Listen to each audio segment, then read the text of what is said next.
Magomed Ankalaev is the undisputed UFC light heavyweight champion. And when he took the belt from Alex Pereira, he didn't just win. He shocked the MMA world.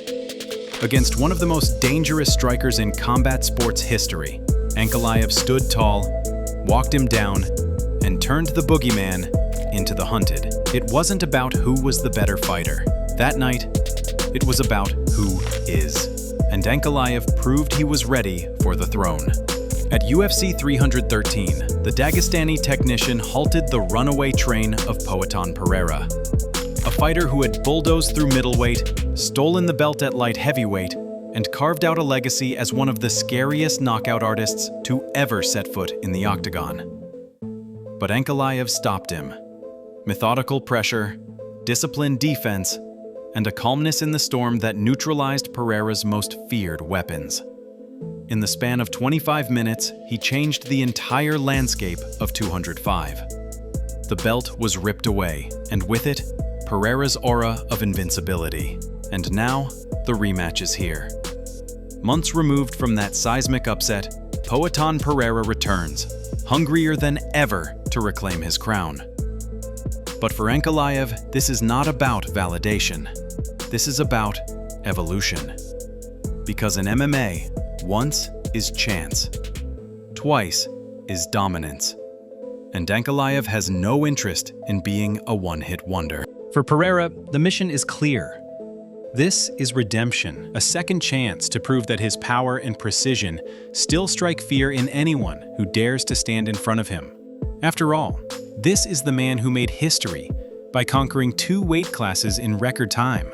The man who walked through Israel Adesanya, Jan Blachowicz, and Jiri Prochazka. A fighter who turned pressure into artistry and created highlight reels that will live forever. But in their first encounter, none of that mattered. Every time Pereira planted his feet to unleash his power, Ankalaev made him hesitate. Every step forward was met with disciplined counters, feints, and the looming threat of a takedown. It wasn't just the strikes that Pereira had to worry about. It was the ghost of Ankalaev's wrestling, hanging over him like a shadow. And in MMA, sometimes the threat is as dangerous as the action itself. That's what made Ankalaev's victory so shocking. He didn't need to lean heavily on the Dagestani wrestling base that brought him to the dance. He outstruck the striker. He beat Pereira at his own game. Now, as the rematch approaches, the questions swirl. Was Pereira compromised the first time? Did injuries or fatigue dull his legendary weapons? Or was Ankalaev simply the better fighter? Period. For Pereira, this is about answers. He's 38 years old, chasing history with limited time left. A loss here would not just end his reign. It could close the chapter on one of the most electrifying careers we've ever seen. But a win reignites the fire. It puts him right back in the driver's seat for a legacy-defining run. Not just at light heavyweight, but maybe even at heavyweight, because Poatan has made it clear. His ambitions don't stop at 205. On the other side, Ankalaev has carried a very different burden. For years, he was overlooked. Too methodical, too patient, too technical for the UFC's star machine to fully embrace. But with the belt around his waist, the spotlight is finally here. And now he has the chance to silence all doubters. Because if he beats Pereira twice, back to back, there is no more debate, no more talk about controversy, no more questions about whether he's championship material. It will be clear that Ankalaev is not just a champion, but the man at 205. That's the power of a rematch. It's not just about a belt. It's about legacy. For Pereira, it's about redemption. For Ankalaev, it's about validation. And when they step inside that cage, it won't just be about punches and kicks. It will be about history, because these two men are fighting not just for gold, but for everything that comes with it. Respect, legacy, and immortality in one of the UFC's most storied divisions. At UFC 320, the light heavyweight belt is on the line once again. But more importantly, so is the truth. Is Poatan still the most terrifying striker in MMA, or has Ankalaev already solved the puzzle? The rematch is here, and only one man will leave with the crown. In the co-main event of UFC 320, two very different storms are set to collide. Merab Dvalishvili, the Machine, a relentless cardio monster who drowns opponents under a tidal wave of pressure, and Cory Sandhagen, the Technician, a fluid striker whose creativity and precision can slice through even the toughest defenses. This is not just a clash of styles, it's a clash of wills. For Merab, the journey has been one of perseverance and grit. He doesn't win fights with one-shot knockouts or flashy highlights. He wins by breaking you, piece by piece, until you can't stand anymore. From the moment the fight begins, Merab pushes forward like a man possessed. His pace is suffocating, his pressure unrelenting, his gas tank seemingly endless. He's called the Machine for a reason. Once he starts, he doesn't stop. And at bantamweight, no one has been able to keep up. Not former champions, not top contenders, not even legends of the division. But Cory Sandhagen is no ordinary opponent. Nicknamed the Sandman, Cory is one of the most elegant strikers in the UFC today. Long, rangy, and endlessly creative, he can turn a fight on its head in an instant. Flying knees, spinning kicks, razor-sharp boxing combinations. Sandhagen is an artist with 4-ounce gloves. Yet what makes him dangerous isn't just the highlight reel, it's his adaptability. Over the years, Sandhagen has evolved from a pure striker into a complete mixed martial artist. In recent fights, he's shown improved wrestling, slick transitions, and the ability to control fights on the mat. He's no longer just the sniper at range. He's a fighter who can win anywhere. That's what makes this matchup so intriguing.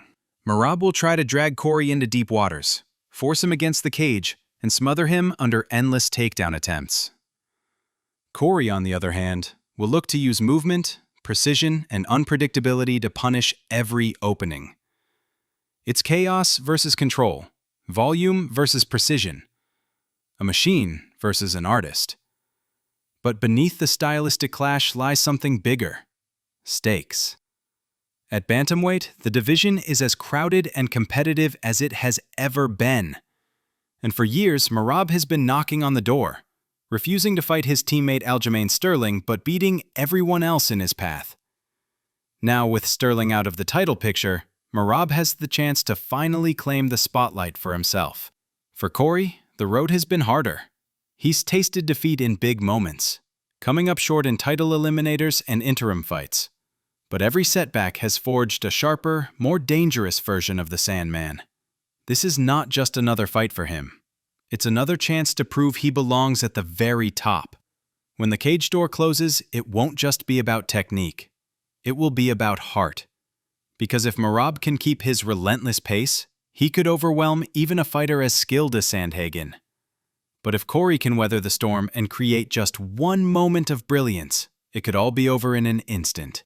At UFC 320, the co-main event isn't just a fight. It's a collision course toward the next title shot. And by the end of the night, only one man will still be standing in line for bantamweight gold. In the feature fight of UFC 320, we witnessed two men built for chaos collide inside the Octagon. Jiri Prochazka, the unpredictable whirlwind from the Czech Republic. A striker who seems to fight without a script, yet somehow choreographs danger with every step, every swing. And Khalil Rountree Jr., the wrecking machine. Explosive, violent, and unrelenting. He thrives in the moment of combat, his power and speed designed to dismantle anyone foolish enough to enter his path. At first glance, they are the same. Unorthodox, dangerous, willing to risk everything for victory. But the truth is, they approach chaos differently. Prochazka is a student of controlled anarchy. He weaves a method through madness, a rhythm in the storm. Every spinning back fist, every leaping knee is designed not just to hit, but to create opportunity, to unsettle. Roundtree, on the other hand, is pure force. Straightforward, powerful, and terrifying in his aggression. When he commits fully, and the weight behind his punches and kicks is enough to turn the fight in an instant. Both men share one thing in common. They are wired to end fights. Prochazka's path to this moment has been defined by his unpredictability. Every fight a new puzzle, every opponent a new canvas. He has faced killers before, but Roundtree brings a different kind of danger. Raw, unfiltered destruction that matches his own chaos step for step. Roundtree has also evolved. Once criticized for lapses in defense, he has refined his craft without losing his signature explosiveness. He studies, adapts, and strikes when the opening appears. Against Prochazka, he will need every bit of that skill. The matchup promises fireworks. Who will dictate the pace? Who will bend chaos to their will? Prochazka's vision of controlled chaos versus Rountree's pure devastation. The Octagon is the proving ground. And as the cage door closes, it won't just be a fight. It will be a storm unleashed. A battle where only instinct, timing, and courage determine survival. By the end of UFC 320, one man will have proven whose brand of violence reigns supreme. And UFC 320 promises fireworks from top to bottom. Every fight on this card carries meaning. Whether it's a title on the line, a comeback story, or a contender looking to announce themselves. From the co-main bantamweight clash to the unpredictable light heavyweight action, fans are in for non-stop drama. Magomed Ankalaev versus Alex Pereira 2 isn't just a rematch. It's a test of adaptation, strategy, and who can impose their game plan under pressure. Pereira is hunting redemption, while Ankalaev looks to solidify his reign, and the stakes couldn't be higher. Merab Dvalishvili faces a high-level chess match against Cory Sandhagen, where relentless pace meets technical precision, and every exchange could tip the balance of the division. Meanwhile, the wildcards of the card, Prochazka and Roundtree, promise chaos and unorthodox violence that could upend expectations. From top to bottom, UFC 320 is more than just fights. It's a showcase of skill, grit, and the ever-changing hierarchy of the light heavyweight and bantamweight divisions. One night, multiple stories, and a card that could define legacies. Get ready. The Octagon is set to tell its next chapter.